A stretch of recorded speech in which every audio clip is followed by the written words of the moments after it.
12-0 na panalo para sa Team Pinoy sa Maynila. Yan ang ipinangako ni Manila Mayor Alfredo Lim sa kanyang meeting de avance kanina sa Maynila na dinaluhan ni Pangulong Aquino. Bukas naman nakatakda ang meeting de avance ng kampo ng katunggali ni Lim na si dating Pangulong Erap Estrada.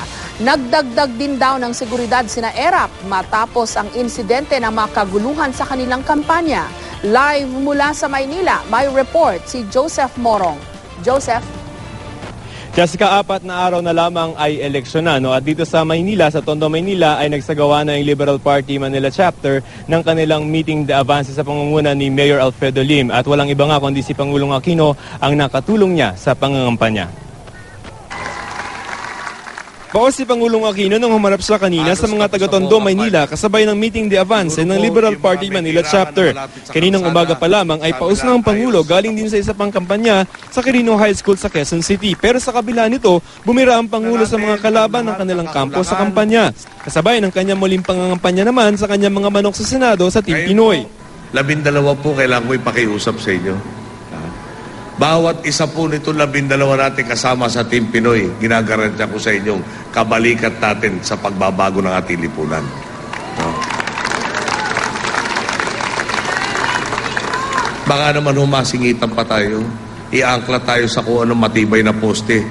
No? Kaya abante tayo na abante, hindi tayo umusad dahil meron palang nandun nilambitin tayo sa isang poste matatag. Kapansin-pansing dalawang Team Pinoy Senate bets lamang ang nandito, si Cynthia Villar at Chisa Escudero. Ang iba'y nagpadala na lamang ng kanilang mga kinatawan. Pero sa kabila nito, ipinangako ni Manila Mayor Alfredo Lim, kaya nilang ibigay ang 12-0 na panalo para sa Team Pinoy dito sa Maynila. Sinabi niyang nanalo dito si Pangulong Aquino noong 2010. Pero nang tanungin kung sa kanyang tondo at hawak niya ito, bahala na raw mga Manileño kung sino sa kanila ni dating Pangulong Joseph Estrada ang iluluklok bilang mayor ng Maynila. Pwedeng sa inyo po yung tondo. Ano? Sa inyo yung tondo. Hindi ko rin masasabi yun. Nasa mamamayan yun. Kung inaakala nila na naging karapat-dapat ako sa pagtitiwalang binibigay nila sa akin, siyempre, silang huhusge. Sa kanyang talumpati, nangako si Lim ng mga air-conditioned room sa mga ospital sa Maynila para sa mga mahihirap. Sabay bira kay Estrada na wala naman daw itong naibigay sa Maynila at dumadayo lamang ito para tumakbo. Bukas naman ang schedule ng meeting de avance ni Estrada sa Bustillos, Maynila. At dahil sa mga nangyaring gulo sa kampanya ni Estrada noon, pinadagdagan na raw nila ang seguridad sa kanilang mga aktibidad. Matatandaan ng kagulo ng Sabado sa kampanya ni Erap at Isko kung saan ilan ang sugatan.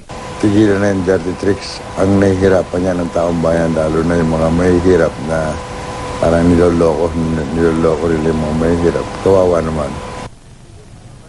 Jessica, bukod dun sa meeting de avance bukas ay sa Sabado, magkakaroon ng citywide na motorcade sa mga pangunahing lansangan sa Maynila. Jessica? Okay, Joseph, block voting itong ipinangako ni Mayor Lim, no? 12-0. Kung hindi ako nagkakamali, kung wala ka pa siguro no? Di ka pa pinapanganak. Ang huling nagkaroon ng ganyan sa Maynila, panahon pa ng KBL, kilusang bagong lipunan nung martial law. Nagkaroon ng block voting noon. Talon-talo yung opposition kung daw nagkakamali. Isa doon sa mga kandidato ay si dating Senador Ninoy Aquino. Posible kaya yan sa Maynila? Ma'am, they're banking on yung history noong 2010, no? Ang sinasabi nitong si Mayor Lim ay nanalo naman by couple of 100,000 votes ditong si Pangulong Aquino dito sa Maynila at maging siya rin, no, si Mayor Lim. At ang sinasabi niya is kung merong mataas na approval rating itong si Pangulong Aquino sa mga panahon ngayon ay baka mag-translate ang kumbaga pagpabor ng mga tao doon sa 12-0 na or sa Team Pinoy na slate. Ang sinasabi kasi rin naman ng Team Pinoy is this is a referendum, no? Ang ibig sabihin ng referendum ay kung gusto nyo yung pamumuno ng Pangulo ay iboboto nyo yung mga 12 niyang kandidato na sinasabi nila na gusto nila magpatuloy ng programa nitong si Presidente Aquino. Jessica. Okay, bagamat napaka-significant ng Maynila sa ating national politics, it's noteworthy din na dadalawa sa mga kandidato ng Team Pinoy ang nakadalo. Dapat din siguro nating liwanagin na meeting de avance lang ito ng tandem ni Mayor Lim at ni sino yung kanyang vice running mate? Lou Veloso po. Ayun, si Lou Veloso. Joseph, hindi pa ito yung meeting de avance ng Team Pinoy, di ba? Kasi ang advisory sa atin ay, number one, tama, ito ay meeting the avance primarily ng partido nitong Manila na Liberal Party at may imbitasyon doon sa mga senatorial candidates ng Liberal Party. Tomorrow, Quezon City ay magkakaroon ng, dyan na yung sa Team Pinoy slate ng meeting the avance before the elections on Monday, Jessica. Okay, so local meeting de avance ito para sa Maynila. Correct, ma'am. Pero syempre, si Presidente yun nandito in support of the local candidates ng Liberal Party, considering nga na medyo mainit yung labanan dito sa Maynila. Okay, and kahit dadalawa yung nakadalo na senatorial candidates ng Team Pinoy, hindi masyadong, it doesn't really matter. Ganun ba yon, Joseph?